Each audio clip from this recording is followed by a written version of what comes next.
हमारा दांव लग गया है जीतने का।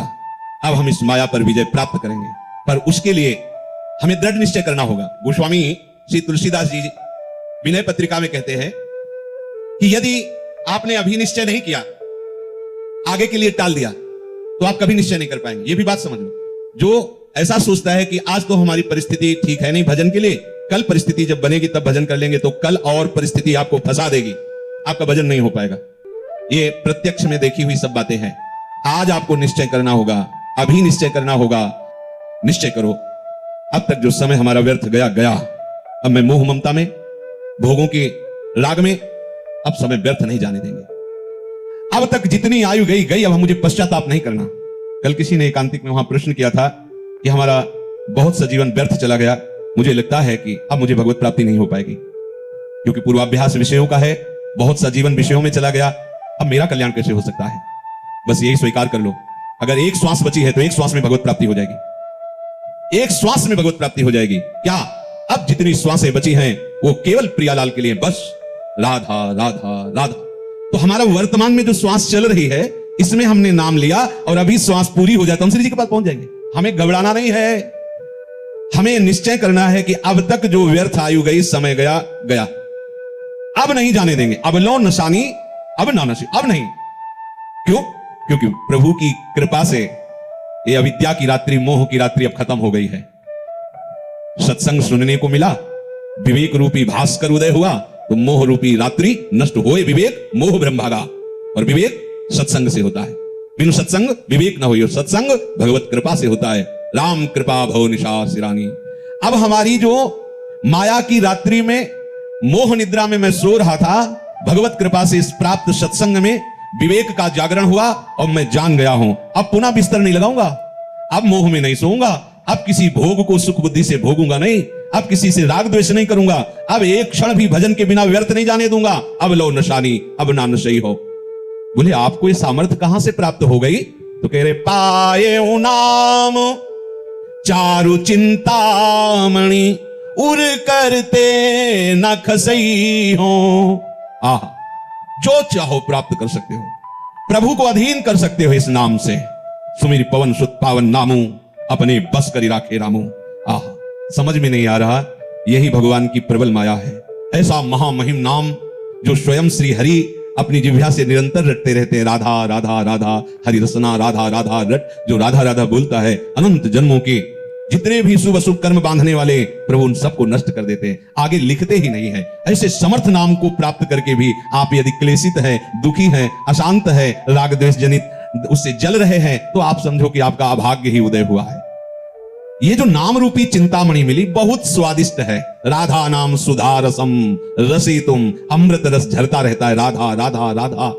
पर अभी हमारी जिह्वा विषयों का स्वाद लेती रही, इसलिए राधा नाम का स्वाद नहीं मिल रहा। रटते रहिए तो राधा नाम सुधा रसम का स्वाद मिल जाएगा, फिर ये छूटेगा ही नहीं। राधा राधा राधा वल्लभ, राधा वल्लभ, ये विस्मरण ना हो, सब ठीक हो जाएगा, सब ठीक हो जाएगा। मान लीजिए आप, और आप सोचे कि मैं अपने संकल्प से रोक दूं, तो इतना बड़ा आप में अभी सामर्थ्य नहीं आई कि संकल्प से विषय आकर्षण को रोक दो। रसबल छूटे जो विषय, तब ही तो सुख होए। जब नाम रस आ जाएगा, राधा नाम सुधा रसम, ये सब आपको ऐसे बमनवत दिखाई देने लगेगा। राधा राधा, मन खुद घृणा कर लेगा विषयों से। पायो नाम चारु चिंतामणि, उर करते न खसई हो। इस पर ध्यान दीजिए, यदि नाम नहीं चल रहा है तो ये मन तुरंत ऐसे जाल रचेगा कि आपका पतन करवा देगा, पक्का। इसीलिए कहा हनुमंत विपत्ति प्रभु सोई, जब तो सुमिरन भजन न होई। जब सुमिरन भजन नहीं हो रहा तो विपत्ति है क्या? तो ये माया का कोई ना कोई जाल हमको आकर्षित करके फंसा लेगा। हानि हरिवंश के नाम अंतर परे, लाभ हरिवंश उच्चरत बानी। जहां नाम बानी छूटा, हानि ही हो गई। कोई ना कोई वृत्ति हमारे अंदर जलन पैदा कर देगी, नया संस्कार भोगों का पैदा कर देगी। श्याम रूप सुचि रुचिर कसौटी, चित कंचन ही कसई हो। अब लो नशानी, अब ना नशई हो। कह रहे हैं ये जब भगवान नाम का निरंतर जब चलने लगता है तो प्रभु का रूप प्रकाशित हो जाता है। प्रभु का रूप कोई ध्यान कर सके ऐसी मन बुद्धि में सामर्थ्य नहीं है। पर जिस समय हमारे हृदय में नाम चलने लगता है, जैसे ये कहा जाए कि आप प्रियाजू के रूप का ध्यान कीजिए, तो रूप का ध्यान तब होना जब वो प्रकाशित हो। प्रियाजू किसी की कल्पना का विषय तो है नहीं।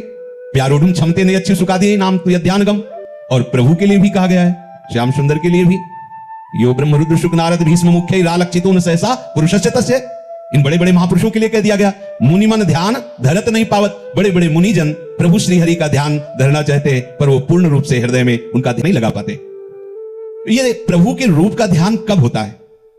बोले जब नाम को निरंतर हृदय में चलाया जाता है। हृदय की बात हो रही। जब नाम जिह्वा से चलता है तो कंठ में आता है, कंठ से हृदय में आता है। रोम रोम जब रग रग बोले तब कछु स्वाद नाम को पाए। हर नस नाड़ी में नाम विराजमान। अरे अद्भुत महिमा नाम की, अद्भुत महिमा। नाम जो रूप है सच्चिदानंद में, वो आपकी कल्पना नहीं है, वो साक्षात झलकने लगता है, ये केवल नाम की सामर्थ्य से। इसलिए बड़े बड़े महापुरुषों को देखा है, पहले नाम, नाम के बाद रूप, नाम के बाद रूप का प्रकाश होता है। रूपाशक्ति ही लीला में प्रवेश करती।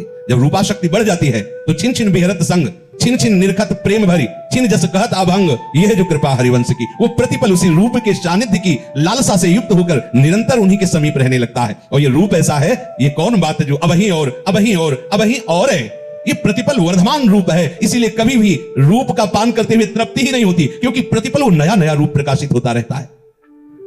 तो प्रभु के श्याम सुंदर रूप की कसौटी बनाकर चित्त रूपी सोने को कसूंगा, अर्थात हमारे चित्त में सदैव वो रूप समा जाए।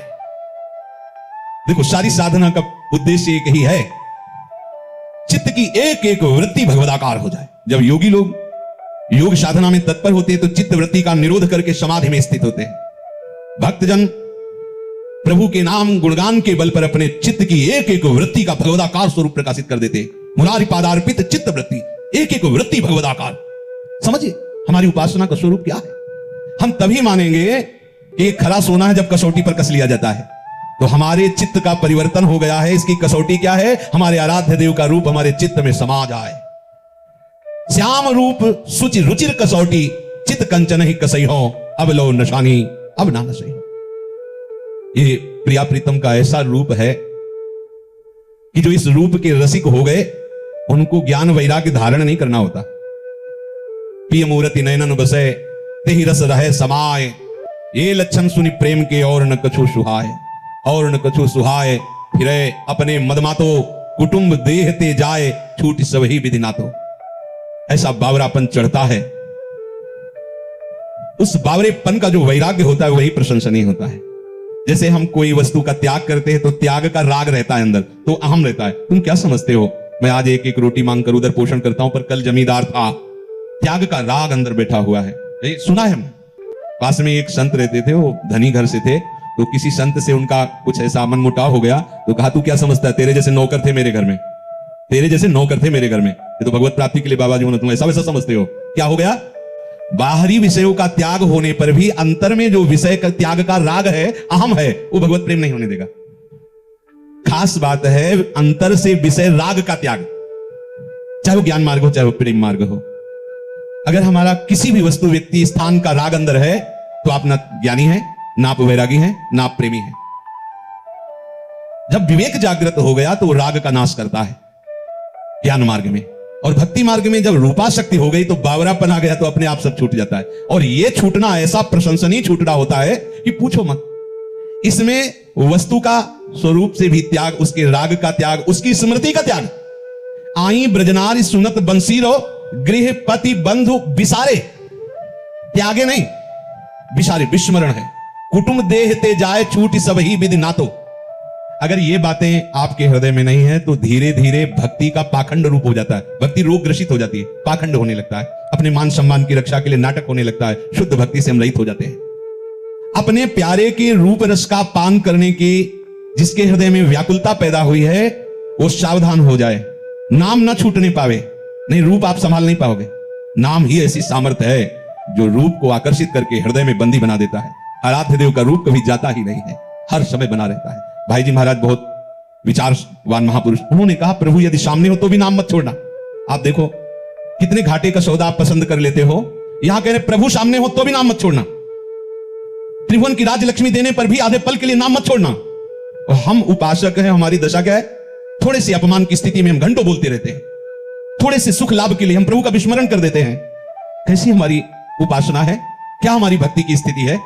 इसमें कसौटी कसो अपने चित्त को कि प्रभु के चिंतन के सिवा और क्या चिंतन होता है। ध्यान दो, अंदर अंतर्मुख होकर देखो। अगर आप ऐसा चिंतन नहीं करते, केवल बहिर्मुख किसी मान अपमान निंदा स्तुति लाभान सुख दुख में विचरण करे, तो आप संसारी हो, चाहे जो वेश धारण किए उससे विशेष लाभ आपको नहीं मिलेगा। हमारी उपासना का स्वरूप है देह राग विस्मरण होकर के प्रभु के स्मरण में तन्मय हो जाना। तन्मया, नाम चल रहा है, रूप चल रहा है, प्रभु की कोई बातें हमारे चित्त में आह्लाद उत्पन्न करें, उसी में डूबे हुए सेवा में हैं, कीर्तन गान कर रहे, लीला गान कर रहे, नृत्य कर रहे, उत्साहित हो रहे। हमें यह नहीं देखना कि कोई देख रहा है इसलिए मैं ऐसा कर रहा हूं। अगर ऐसी भावना है तो फिर शुद्ध भक्ति प्रकाशित होने में विलंब लगेगा। हमें केवल अपने आराध्य देव को देखना है। मेरे प्रिया प्रीतम सा, उनके लिए मैं नाच रहा हूं, उनके लिए मैं गा रहा हूं, उनके लिए ही हमारा जीवन है। अगर आप ऐसा चलेंगे तो आप में ऐसी सामर्थ्य आ जाए कि ये इंद्रियां आपको फंसा नहीं पाएंगी। गोस्वामी जी कह रहे, परबस जान हंस्यो इन इंद्रिन निज बस होए न हंसई हो।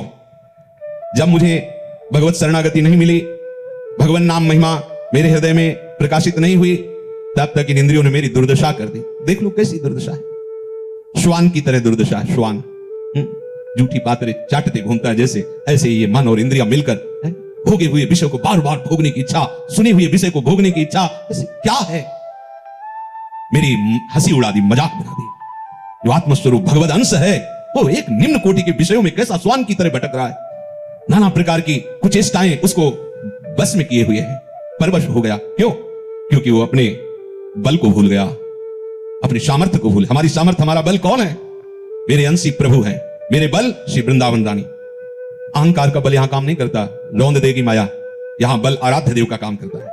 आराध्य देव के नाम का आश्रय, धाम का आश्रय, उनकी लीला गुण का आश्रय, ये वो बल प्रकाशित करता है। कह रहे अब निज बस होए ना सही हो। अब नहीं हो सकता कि इंद्रिया मुझे ऐसे कृत्यों में फंसा दे जिससे हंसी हो। अब ऐसा नहीं हो सकता। अब मुझे बल प्राप्त हो गया है भगवत चरणारविंद का, भगवत आश्रय प्राप्त हो गया है। इस बात को समझिए आप। केवल आश्रय तत्व से ही सारी भागवतिक वृत्तियां प्रकाशित हो जाती है। आप कहोगे हम तो 10-15 वर्ष से थे तो बाबा जी बने हुए ही हैं, पर सारे दोष हैं, ऐसा वैसा। देखो, बाहर से बाबा जी बने हुए हो, आप अंदर से आश्रय किसका लिए हो? अंतर्यामी प्रभु आपके हृदय में बैठे हुए देख रहे हैं। अरे आप वर्षों की बात करते हो, गोस्वामी जी अभी की बात कर रहे हैं। अभी की बिगड़ी जन्म अने की अभी सुधरे आज कौन सी साधना की बात कर? अभी आश्रय तो ले हो राम को, अभी स्वीकार कर हमारे माई श्यामाजू को राज, हृदय से स्वीकार कर। पर यह स्वीकृति तभी मानी जाएगी जब दूसरा न कोई। अगर दूसरा कोई आश्रय है तो यह मजाक है, ये विनोद में आप बोल रहे हैं, हृदय से नहीं बोल रहे। अन्य आश्रय, सबकी ममता ताक बटोरी, मम पद्म नहीं बांध पर डूरी, कोई अन्य आश्रय। अरे कितना महामहिम ये भगवत आश्रय, अद्भुत चमत्कार आपके जीवन में प्रकट हो जाएगा। छोटे छोटे विषयों को नहीं छोड़ पाते वो। आप भगवत आश्रित होकर देखिए, आपको पता ही नहीं लगेगा। आपसे पूछा जाए कि आप ऐसी स्थिति को कैसे प्राप्त हुई, तो आपके पास भी उत्तर नहीं रहेगा। जिन विषयों में बड़े बड़े पतित हो जाते हैं, वो विषय कब छूट गए आपको पता ही नहीं चलेगा। बिना श्रम के, बिना संकल्प के, बिना प्रयास के आप निर्विषय सच्चे वैरागी बन जाएंगे। केवल आश्रय तो लीजिए। अगर मिलावट है, अन्य आश्रय है, तो आप नहीं समझ पाओगे। ये मार्ग मिलावट वाला नहीं। अब यहाँ में मिलोनी मिले न कछु, जब खेलत राज सदा बन में। जिस रस में आप चल रहे हैं इसमें मिलावट नहीं होगी। ये शुद्ध मार्ग है, उज्जवल मार्ग है, परम निष्काम मार्ग है, प्रेम मार्ग है। इसमें आश्रय ही तत्व काम करेगा। आश्रय, अरे कितना आनंद, हम कैसे तुम्हें बताएं, बस इसके आगे बोल नहीं सकते कि कितना आनंद। सब साधन एक तरफ और भगवत आश्रय एक तरफ, बहुत बड़ी। आप इसको समझ नहीं पा रहे। नहीं, जैसे हरिराम व्यास जी का सोवत पाप प्रसाद, आपके अंदर प्रतिपल ऐसी मस्ती रहेगी जो एक सम्राट को या त्रिभुवनपति देवराज इंद्र को या प्रजापति भगवान ब्रह्मा को भी नहीं है। आप सच्ची वाली, आपको जिस समय गर्व होगा कि अरे प्रिया प्रीतम मेरे स्वामी, मैं उनके चरण आश्रित, आनंद की सीमा नहीं रहेगी। पर हम लोग ये बात सुन लेते हैं, इसे धारण नहीं करते। क्यों? अमुक अमुक का आश्रय है, किसी व्यक्ति का, वस्तु का, स्थान का, धन का, बुद्धि का, विद्युता का, साधना का। इसीलिए चित्तवृत्ति डगमगाती रहती है। अगर एकमात्र भगवत आश्रय हो जाए, देखो चमत्कार देखो। अम्बरीश जी के सामने दुर्वासा जी के द्वारा प्रकट की हुई भयंकर कृत्या, जिसे देखकर अच्छे अच्छे सूरवीर डर जाएं। एक कदम भी महाराज अम्बरीश का पीछे नहीं हुआ। भागवत में पढ़ के देख लीजिए, जैसी मुद्रा में खड़े थे वैसे ही खड़े। देखो भगवत आश्रय का चमत्कार। ऐसा होते ही भगवान का दिव्य पार्षद प्रकाशित हो गया, सुदर्शन चक्र, कृत्या को नष्ट किया। अब आप देख लीजिए, तपस्या का आश्रय लेने वाले भाग पड़े। भयंकर कृत्या प्रकट होने पर अम्बरीश जी का कदम पीछे नहीं हटा और भगवत पार्षद ने कृत्या को नष्ट किया। जे ही उनकी तरफ बढ़े, भाग पड़े दुर्वासा जी। क्यों? तपस्या का आश्रय है। कहां भागे? त्रिभुवन में भागे, भगवान के पास भी गए।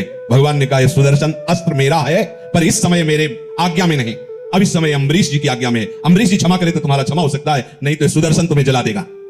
भगवत आश्रय, हृदय में बैठा लिए। ये जो हम शरीर का आश्रय लिए हैं, भोगों का आश्रय लिए हैं, अपने रिश्ते सामने संबंधियों का आश्रय लिए है, ये नाशवान है। ये तुम्हें सुख नहीं प्रदान करेगा। ये दुख यो नया, इसे दुख ही दुख प्रकट होता जाएगा। मान लो, संतों और शास्त्रों की बातें मानने से ही भगवत तत्व प्रकाशित होता है, उसे जान जाओगे आप। और जहां आप जान गए तो जानत तुम्हें आप भगवत स्वरूप हो जाओगे। ब्रह्मविद ब्रह्मयु भवति। मन मधुकर पनकय तुलसी, रघुपति पद कमल बसई हो। कह रहे कि अब अपने मन रूपी भ्रमर को प्रण करके, देखो इसमें प्रण शब्द जो हो वो सामर्थ्यशाली महापुरुष ही कहते हैं। और सामर्थ्यशाली वही है जो ऊपर वाली पंक्ति, पायो नाम चार चिंतामणि उर करते न खसई हो। अगर आप नाम बल हृदय में लिए हुए हैं, श्री हरिवंश नाम बल रहो, अपने मन भाई सब कहो, रहो शरण हरिवंश की। हरिवंश नाम बिसरे न चिन्ह, श्री हरिवंश सहाय बल। हरिवंश भरोसे भय निडर, सुनित गर्जत हरिवंश बल। अब अपने मन मधुकर को, अपने आराध्य देव के चरण कमल रूपी, ये ऐसे सुकुमार, ऐसे रसदाता चरण कैसे तुम्हें, सत प्रेम सिंधु मकरंद रसौग धारा। प्यारी जू के श्री चरणों से प्रेम धारा बहती रहती है। बस आप केवल अपना सर झुकाइए इनके श्री चरणों में। बड़े महामहिम चरण हैं गौरी प्रिया जू के। ये लाल जू के हृदय संपुट में छुपा हुआ धन है। श्यामा जू के चरणन की बलिहारी, जे हैं बसत किशोर लाल के प्राणन मध्य सदाई। तो मैं प्रण करता हूं कि अपने मन रूपी भ्रमर को अपने आराध्य देव जी के श्री चरण कमल में बसाऊं। जैसे भ्रमर जो है वो अन्य फूलों पर घूमता रहेगा, पर जब कमल में आएगा तो वहां पराग के लोभ से वो सब भूल जाता है और वहीं बैठ जाता है। तो सुख के लोभ से अन्य विषयों में घूमता हुआ रहा मन, आज मैं प्रण करके इसे अन्य विषयों से हटाकर अपने आराध्य देव जी के चरणों में समर्पित करता हूं, जो महासुख का स्वरूप है। अब लो नशानी, अब ना नशे हो। अब तक हमारे समय को इस माया ने व्यर्थ नष्ट किया। अब मैं नियम लेता हूं, प्रण करता हूं कि अब समय को व्यर्थ नहीं जाने देंगे। समय का जो व्यर्थ जाना है वो हमारे लिए बहुत बड़ा पाप है, ऐसा समझो। अव्यर्थ कालत्वम, ये प्रेम भक्ति का लक्षण है। अव्यर्थ कालत्वम, एक भी सेकंड, एक भी पल आराध्य देव से विमुख न जाने पावे। एक एक श्वास, नाम श्वास दो बिलक चलत है, इनको भेद नमो को भावे। श्वास ही नाम, नाम ही श्वास, नाम श्वास को भेद मिटावे। रोम रोम जब रग रग बोले, तब कछ स्वाद नाम को पावे। ऐसा भजन। जो विशेष व्यवहार में फंसे हुए हैं वो ऐसा करने का साहस नहीं कर पाते हैं, लेकिन वो भी कर सकते हैं। पर आप लोग तो बहुत ही कृपा पात्र हैं। आपके लिए तो केवल एक ही कार्य है, अपनी चित्त वृत्ति को भगवदाकार करना। सेवा से, कीर्तन से, वाणी गायन से, धाम प्रदक्षिणा से, भगवत विग्रह के दर्शन से, संत दर्शन से, संत चरित्र से हमें एक एक वृत्ति भगवदाकार करने का पूर्ण अवसर मिला है। अब इस समय को बर्बाद मत कीजिए। ये जीवन बहुत अमूल्य है, पर कभी भी नष्ट हो सकता है। और इसी जन्म में मुझे प्रिया प्रीतम की प्राप्ति करनी है, और उसका उपाय है निरंतर स्मरण, नाम वाणी सेवा आदि के द्वारा हम ऐसी वृत्ति बना ले कि श्यामा श्याम के सिवा हमारी एक भी वृत्ति विषयों में न जाए। शेष चर्चा आगे। श्री राधा वल्लभ लाल की।